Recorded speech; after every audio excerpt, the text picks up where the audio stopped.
Hello दोस्तों, आप सभी लोगों का स्वागत है आपके अपने यूट्यूब चैनल नौकरी के तलाश में। दोस्तों, हम लोग आज से स्टार्ट करने जा रहे हैं पॉलिटी।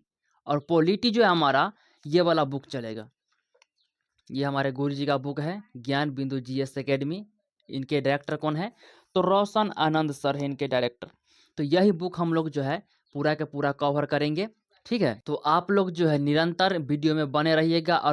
और नए आए होंगे इस चैनल पर तो आप लोग इसे सब्सक्राइब करना ना भूलें। ठीक है, इसे सब्सक्राइब जरूर कर ले, काहे कि ये आप लोगों के लिए फ़ायदेमंद ही होगा। ठीक है, तो आइए हम लोग स्टार्ट करते हैं पॉलिटी को। आइए ध्यान दीजिएगा। मान लीजिए कि हमारा एक बुक है, कौन सा गणित का बड़ा फेमस बुक है, आर एस अग्रवाल। कौन सा है? तो आर एस अग्रवाल है।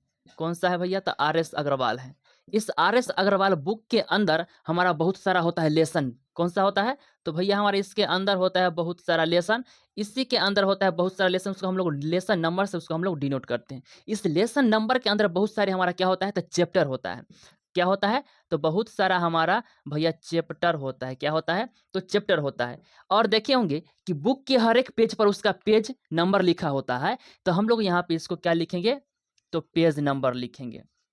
ठीक है, इसी तरह हमारा संविधान भी कुछ ऐसा ही है।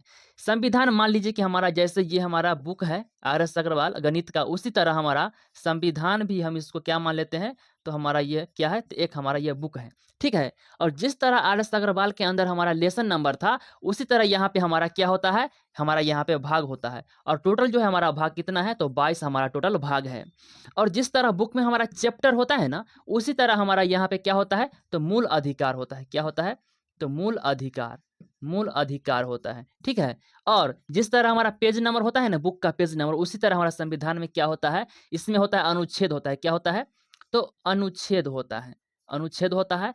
और टोटल अनुच्छेद जो है हमारा भारत के संविधान में 395 कितने हैं? तो 395 है। तो आप लोग यहाँ तक समझ लिए होंगे। तो आइए हम लोग अब स्टार्ट करते हैं अपना बुक को। तो चलिए आप सभी लोग जो है निकालेंगे पेज नंबर 21। और पेज नंबर 1 से लेकर 20 तक जो कुछ भी दिया हुआ है, जो आप लोग को यहाँ पे बताए हैं, उसी चीज़ को वहाँ पे एक्सप्लेन करके पूरी तरह से वहाँ बताया गया है। तो आप लोग वहाँ जो उसको देख लेंगे, उसको समझ लेंगे। ठीक है, बड़ी आसान है वहाँ तक समझना। तो आइए पेज नंबर 21 निकालिएगा। और इसमें जो हमारा पहला जो है कुछ परिचय दिया हुआ है पॉलिटी से रिलेटेड, कि भारतीय राज्य व्यवस्था एक सामान्य परिचय। ठीक है, तो पहला हमारा हेडिंग क्या है? आप लोग को जो इस पेपर का कटिंग वहाँ पे दिख भी रहा होगा। ठीक है, तो चलिए पहला हमारा लाइन क्या है? कि भारतीय राज्य व्यवस्था में संविधान सबसे सर्वोच्च होता है। यानी कि सर्वोच्च का मतलब है कि उच्च होता है, सबसे उच्च होता है। क्या होता है? तो सबसे ये भैया क्या होता है? तो उच्च होता है। उसके बाद इसी लाइन में बोला है कि क्योंकि भारत ने संघीय शासन प्रणाली को अपनाया है, यह प्रावधान भारतीय संविधान में अमेरिका से लिया गया है। तो यह जो है भारतीय संविधान जो है कहाँ से लिया गया है? तो अमेरिका से लिया है। कहाँ गया से? तो अमेरिका से लिया गया है। कहाँ से लिया गया है? तो भैया ये अमेरिका से लिया गया भारतीय संविधान। हमारा यहाँ से 2 पॉइंट आ गया निकल के कि संविधान को सबसे उच्च माना गया है, और भारतीय संविधान जो भैया कहाँ से लिया गया है? तो ये हमारा अमेरिका से लिया गया है। इसके बाद हमारा दूसरा हमारा पॉइंट क्या कर रहा है? कि मूलतः भारत के संविधान में 8 अनुसूची, 22 भाग और 395 अनुच्छेद था, जो कि हमने पहले वहां पे बता दिए हैं। सर ये हमारा कुछ पुराना बात है पहले का। ठीक है, जबकि हम यहाँ पे जो बतलाए थे वो हमारा करंट का बात था। अब सुनिए, वही संसद ने संविधान संशोधन के माध्यम से कुल प्रावधानों को भारत के संविधान में जोड़ा, जिससे अनुसूचियों की संख्या बढ़कर वर्तमान में 12 हो गई।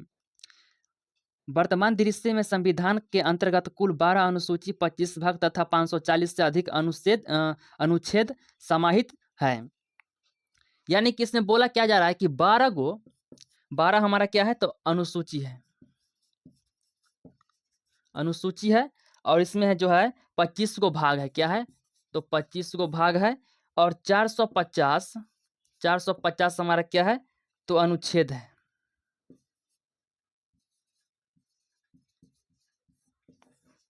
450 हमारा क्या है? तो अनुच्छेद है। अब आइए, अब आगे हम लोग चलते हैं कि भारत के संविधान में संशोधन करने का अधिकार भारत की संसद को है। तो यहाँ पे एक पॉइंट और आ गया निकल के कि भारत के संविधान में कोई तरह का जो है संशोधन करने का अधिकार किसे दिया गया है? तो ये हमारा संसद को दिया गया। किसको दिया गया है? तो संसद को दिया गया है। तो इस बात को आप लोग ध्यान में रखेंगे। इसके बाद बोला ये है कि भारतीय संसद के अंतर्गत लोकसभा, राज्यसभा तथा राष्ट्रपति आते हैं।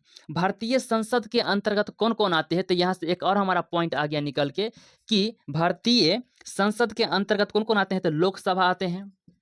कौन सा आता है? तो लोकसभा आता है, लोकसभा आता है। उसके बाद राज्यसभा आता है। इसके बाद हमारा राष्ट्रपति आता है। कौन आता है? तो राष्ट्रपति आता है। ठीक है, तो आप लोगों से ऐसे क्वेश्चन पूछ सकता है कि भारतीय संसद के अंदर कौन कौन आते हैं? तो हमारा लोकसभा आता है, राज्यसभा आता है और राष्ट्रपति आता है। ठीक है, उसके बाद है कि संविधान मूलतः दो प्रकार का होता है। एक हमारा कौन सा होता है? तो लिखित संविधान। एक हमारा होता है अलिखित संविधान। आइए हम लोग उन दोनों को पहले समझते हैं कि लिखित संविधान और अलिखित संविधान होता क्या है। यहाँ पे आ गया, संविधान दो प्रकार के होते हैं। एक हमारा संविधान कौन सा बोला? पहला संविधान हमारा बोला कि भैया लिखित संविधान। कौन सा? तो लिखित संविधान। कौन सा बोला? लिखित संविधान। ये लिखित संविधान होता क्या है? लिखित का मतलब तो भैया सब जानता है कि लिखा हुआ होगा, और संविधान का मतलब संविधान जिसमें हमारा नियम कानून जो है लिखा हुआ हर एक चीज के लिए। तो लिखित संविधान में हर एक चीज को जो है सिस्टमेटिक ढंग से उसको सजा के रखा गया है। लेकिन यहाँ पे देखा जाए अलिखित संविधान को, अलिखित संविधान, यह भी अलिखित संविधान का मतलब होता यह है कि ये हमारा लिखित तो है संविधान, लेकिन एक जगह सिस्टमेटिक ढंग से इसको रखा नहीं गया है। जैसे मान लीजिए कि हमारा कॉपी का पेज है, कहीं पे यहाँ पे लिखा हुआ है संविधान, कहीं यहाँ पे, कहीं यहाँ पे, कहीं यहाँ पे, कहीं यहाँ पे, ऐसे ऐसे इसका संविधान लिखा गया है, लेकिन सिस्टमेटिक ढंग से इसको सजा के नहीं लिखा गया है। इसीलिए इसको कहा गया अलिखित संविधान, और जो सिस्टमेटिक ढंग से लिखा गया उससे कहा गया लिखित संविधान। ठीक है, उसके बाद हमारा अगला पॉइंट क्या है? कहा कि सबसे पहला लिखित संविधान जो है अमेरिका 1789 ईस्वी में देश का है। अच्छा, 1789 ईस्वी में, सुनिए, 1789 ईस्वी में जो है अमेरिका, ये जो है अमेरिका 1789 ईस्वी में संविधान जो है लिख दिया था। कौन लिखा था? तो सबसे पहले अमेरिका जो है संविधान लिख दिया था 1789 ईस्वी में। दूसरा पॉइंट है कि विश्व का सबसे बड़ा लिखित संविधान भारत का है। विश्व का यानी कि पूरे दुनिया का जो सबसे बड़ा संविधान किसका है? तो भैया भारत का। किसका है? तो ये हमारा किसका है? तो भैया ये हमारा भारत का है लिखित संविधान। पूरे दुनिया का, पूरे वर्ल्ड का, पूरे वर्ल्ड का हमारा सबसे ऊंचा संविधान है किसका? तो भारत का। आप लोग इससे याद रखिएगा।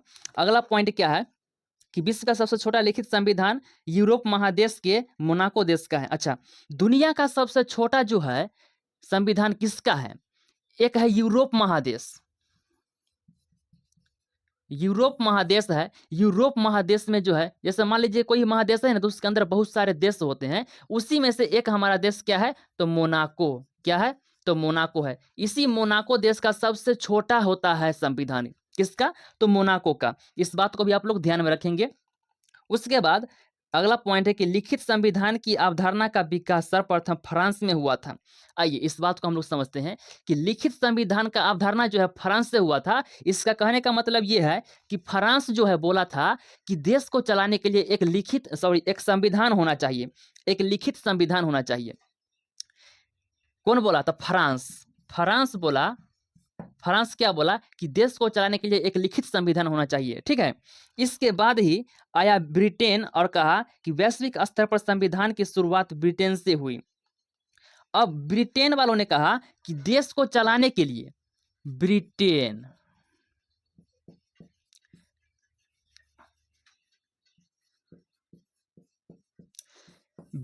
वालों ने कहा कि देश को चलाने के लिए एक संविधान होना चाहिए। यह कौन कहा? तो यह ब्रिटेन कहा। और फ्रांस क्या कहा? कि देश को चलाने के लिए एक लिखित संविधान होना चाहिए।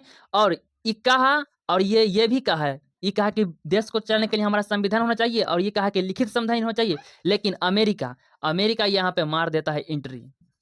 अमेरिका मार दे यहाँ पे एंट्री, और ये जो है 1789 में लिख दिया संविधान, लिखित संविधान। ठीक है, अब सुनिए अगला पॉइंट हमारा क्या है कि अमेरिका के संविधान में मूलतः 7 अनुच्छेद है। कितने अनुच्छेद है? तो टोटल हमारा अमेरिका के अंदर जो है, ध्यान दीजिएगा।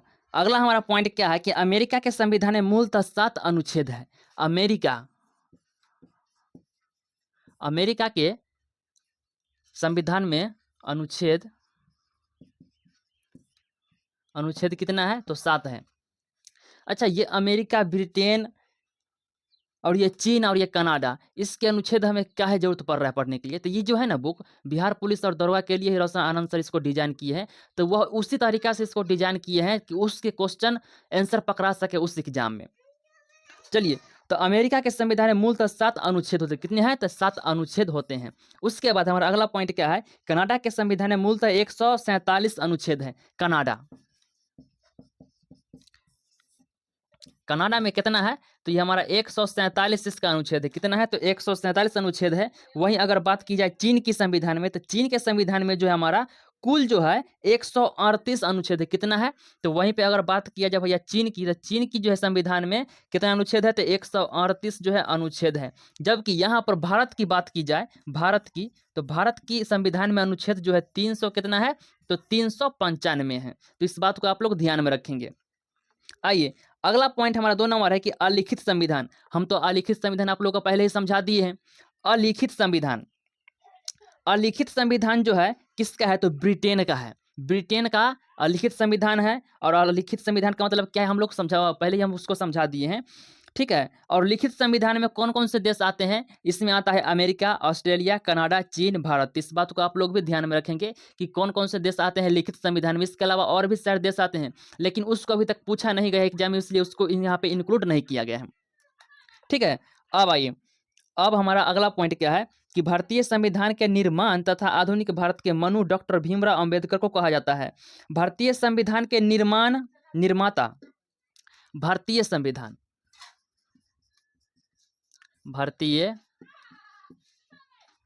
संविधान का निर्माता किससे कहा जाता है? तो डॉक्टर भीमराव अंबेडकर।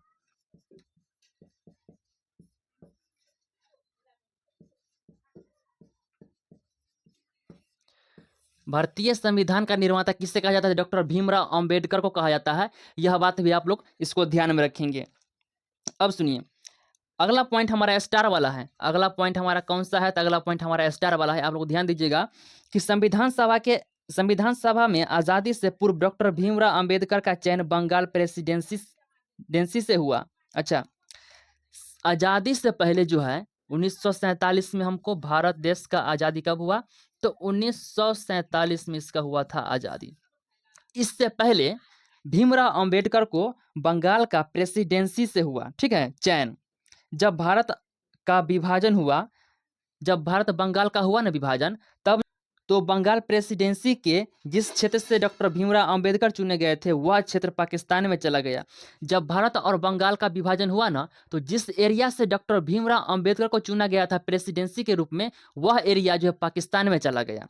जब पाकिस्तान में वह एरिया चला गया, जिस कारण आज़ादी के बाद संविधान सभा के अध्यक्ष डॉक्टर राजेंद्र प्रसाद के प्रयास से डॉक्टर भीमराव अंबेडकर मुंबई प्रेसिडेंसी से विधानसभा के सदस्य बन सके। और सुनिए, जब विभाजन हो गया तो वह एरिया चला गया पाकिस्तान में, तो डॉक्टर भीमराव अंबेडकर को जो है डॉक्टर राजेंद्र प्रसाद कुछ अपनी सहायता से उसको जो है मुंबई का प्रेसिडेंसी बना दिया गया। किसका? तो मुंबई का प्रेसिडेंसी बना दिया गया। अब सुनिए, अगला पॉइंट हमारे स्टार में है कि डॉक्टर भीमराव अंबेडकर को मुंबई का प्रेसिडेंसी बना दिया गया था। उससे पहले इस पद पर जो है MS जयकर को मुंबई प्रेसिडेंसी से त्याग पत्र दिलाकर इसके स्थान पर बाबा साहेब को शामिल किया गया था। यानी कि इससे पहले जो है MS जयकर मुंबई का कौन था? तो प्रेसिडेंसी था, उसको हटाकर डॉक्टर भीमराव अंबेडकर को लाया गया था। इसमें मूलतः सहायता कौन किया था? तो डॉक्टर राजेंद्र प्रसाद इसमें सहायता किए थे डॉक्टर भीमराव अंबेडकर को मुंबई का प्रेसिडेंसी बनाने में। अब सुनिए, 1757 ईस्वी के प्लासी के युद्ध के तहत बंगाल के गवर्नर का पद नाम आया। उस पद पर सर्वप्रथम रॉबर्ट क्लाइव बैठे। 1757 ईस्वी में जब युद्ध हुआ प्लासी का, तो बंगाल के गवर्नर का एक पद आया। उस पद में जो है रॉबर्ट क्लाइव को बैठा दिया। किसको बैठा दिया गया? तो रॉबर्ट क्लाइव। इसी रॉबर्ट क्लाइव को जो है कहाँ पे बैठा दिया गया? तो इसको जो है बैठा दिया गया कि रेगुलेटिंग एक्ट के तहत बंगाल के गवर्नर को कार्य अधिकार शक्ति में इजाफा कर दिया गया, यानी कि बढ़ोतरी कर दिया गया। बंगाल के गवर्नर का पद नाम बदलकर बंगाल का गवर्नर जनरल किया गया। बंगाल का गवर्नर का नाम बदल क्या कर दिया गया था, बंगाल का गवर्नर जनरल कर दिया गया। इस एक्ट के तहत बंगाल के अंतिम गवर्नर बंगाल का प्रथम governor general Lord Warren Hastings बने। कौन बने? तो लॉर्ड वारेन हेस्टिंग। अगला पॉइंट है कि 1833 के चार्टर एक्ट के तहत बंगाल के गवर्नर जनरल का पदनाम बदलकर भारत का गवर्नर जनरल किया गया। इस एक्ट के तहत बंगाल की अंतिम गवर्नर जनरल तथा भारत का प्रथम governor general Lord William Bentinck बने। तो ये सब पॉइंट जो है हाईलाइट कर दिया गया, यहाँ पे आप लोग दिख रहा होगा, उसको आप लोग जो है याद कर लेंगे। उसके बाद क्या है कि 1858 के भारत सरकार अधिनियम के तहत भारत के गवर्नर जनरल का पदनाम बदलकर भारत का वायसराय किया गया। 1857 के भारत सरकार अधिनियम के तहत भारत के गवर्नर जनरल का पदनाम बदलकर इसे भारत का वायसराय किया गया। इस अधिनियम के तहत भारत का अंतिम गवर्नर जनरल तथा प्रथम वायसराय लॉर्ड कैनिंग बने। चलिए अगला पॉइंट हमारा क्या है कि भारतीय स्वतंत्रता अधिनियम 1947 के तहत भारत के वायसराय का पदनाम बदलकर स्वतंत्र भारत का गवर्नर जनरल किया गया। इस अधिनियम के तहत भारत के अंतिम गवर्नर जनरल तथा स्वतंत्र भारत का प्रथम गवर्नर जनरल लॉर्ड माउंटबेटन बने। कौन सा बने? तो लॉर्ड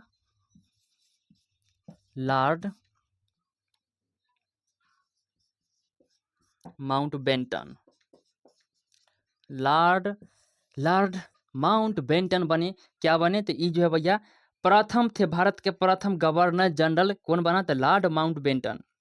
आज़ादी के बाद स्वतंत्र भारत के प्रथम एवं अंतिम भारतीय गवर्नर जनरल चक्रवर्ती राजगोपालाचार्य बने। अच्छा, स्वतंत्र भारत के प्रथम तथा अंतिम गवर्नर जनरल जो है कौन बना? तो चक्रवर्ती राजगोपालाचार्य बने। उसका हमारा अगला पॉइंट क्या है कि राज्य यानी कि स्टेट। इसमें कहा कि वैसा संस्था जिसमें मूल तौर पर 4 गुण मौजूद हो राज्य कहलाता है। जैसे में एक निश्चित भूमि हो, भूमि में जनसंख्या मौजूद हो, एक सशक्त सरकार हो और सरकार संप्रभुत्व संपन्न हो, अर्थात निर्णय लेने के लिए आंतरिक और बाह्य तौर पर सरकार समक्ष हो। इसका मतलब समझते हैं क्या है स्टेट का मतलब? स्टेट का मतलब क्या है कि एक कोई हमारा ये जो इस तरह का हमारा कोई एक फिक्स एरिया हो, ठीक है, एक फिक्स एरिया में हमारा जनसंख्या हो, क्या हो? तो जनसंख्या यानी कि आदमी हो। इस जनसंख्या के ऊपर एक हमारा सरकार होना चाहिए और वह सरकार ऐसा होना चाहिए जो एक मजबूत जो है पूरी तरह से निर्णय लेने वाला हो कि यही काम करना है तो हाँ करना है। एक मजबूत सशक्त जो है सरकार होना चाहिए, निर्णय लेने वाला। तो यह हमारा 4 पॉइंट इसमें बताया गया, तब ये हमारा क्या होगा? तब ये हमारा राज्य होगा। क्या होगा? तो राज्य होगा। अब सुनिए, अब बोला जा रहा है क्वेश्चन यहाँ पे ये है, हालांकि ये क्वेश्चन पूछा गया था। क्वेश्चन ये है कि 1947 ईस्वी से पहले भारत को राज्य नहीं कहा जा सकता था, तो क्यों नहीं कहा जा सकता था?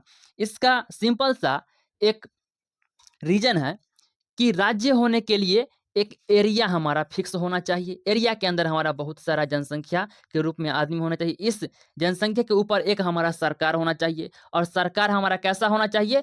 तो वह जो है सशक्त एकदम निर्णय लेने वाला होना चाहिए, उसको डिसीजन लेने वाला चाहिए, ऐसा सरकार होना चाहिए। लेकिन भारत को उस समय काहे नहीं कहा गया राज्य? इसका रीजन ये है कि भारत के पास तो अपना एरिया था ही, इसके अलावा इसमें जनसंख्या था ही, इसके ऊपर एक सरकार था ही, जो सरकार कहाँ का था? ब्रिटेन का था। अब बताइए कि सशक्त एक निर्णय लेने वाला सरकार नहीं था। इसी वजह से भारत को जो है 1947 से पहले राज्य नहीं कहा जा सकता था। क्या है कि ब्रिटेन का था उस सरकार, अपना भारत का सरकार था नहीं, यही रीजन था कि इसको राज्य नहीं कहा गया। ठीक है, अब आइए ऊपर लिखे गए समस्याओं का समाधान के मद्देनजर भारत के 3 प्रमुख अंग होते हैं। यानी कि ये जो हम जितना बात बोले ना, इन सब चीजों को ध्यान में रखने के लिए 3 प्रमुख समस्या सभी देश वालों को झेलना पड़ता है। जैसे में कानून का निर्माण करना, दूसरा पॉइंट है कानून को लागू करना, तीसरा पॉइंट है कानून से संबंधित विवाद समाधान करवाना।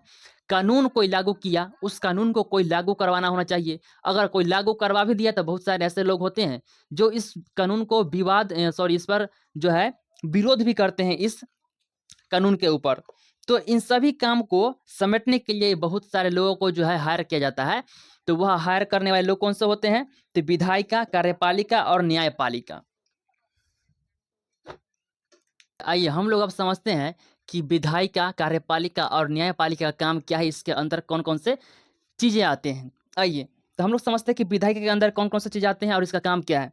विधायिका का काम क्या है हमारा? इसका काम कानून का निर्माण करना है। भारत के भीतर विधायिका के अंतर्गत सभा, लोकसभा और राज्यसभा आता है। सुनिए, ये जो है ना विधायिका, इस विधायिका का काम क्या है? कोई भी नियम को निर्माण करवाना, कोई भी नियम निर्माण करवाना। और इसके अंतर्गत कौन से चीज आते हैं? तो लोकसभा और राज्यसभा। क्या आता है? तो लोकसभा और राज्यसभा।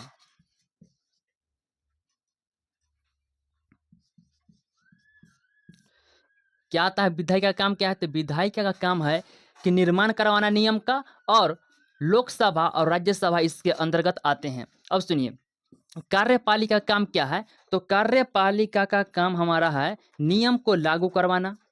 और इसके अंतर्गत हमारा कौन सा आता है? तो इसके अंतर्गत आता है राष्ट्रपति, उपराष्ट्रपति और प्रधानमंत्री और मंत्रिपरिषद। तो आइए ध्यान दीजिएगा, कार्यपालिका का काम हमारा क्या है? इसका काम यही है कि ये जो है विधायिका नियम को बनाया है, उस नियम को पालन करवाना। और इसके अंतर्गत कौन से आते हैं? तो राष्ट्रपति आता है, उपराष्ट्रपति आता है, प्रधानमंत्री आता है, मंत्रिपरिषद आता है। यही सब जो है आते हैं इनके अंतर्गत। प्रशासनिक पदाधिकारी भी आते हैं। अब सुनिए, न्यायपालिका का काम क्या है?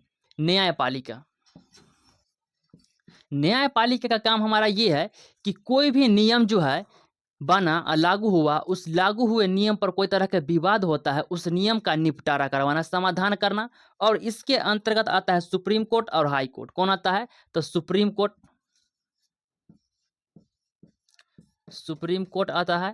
उसके बाद इसके अंतर्गत कौन सा आता है? तो हाई कोर्ट आता है।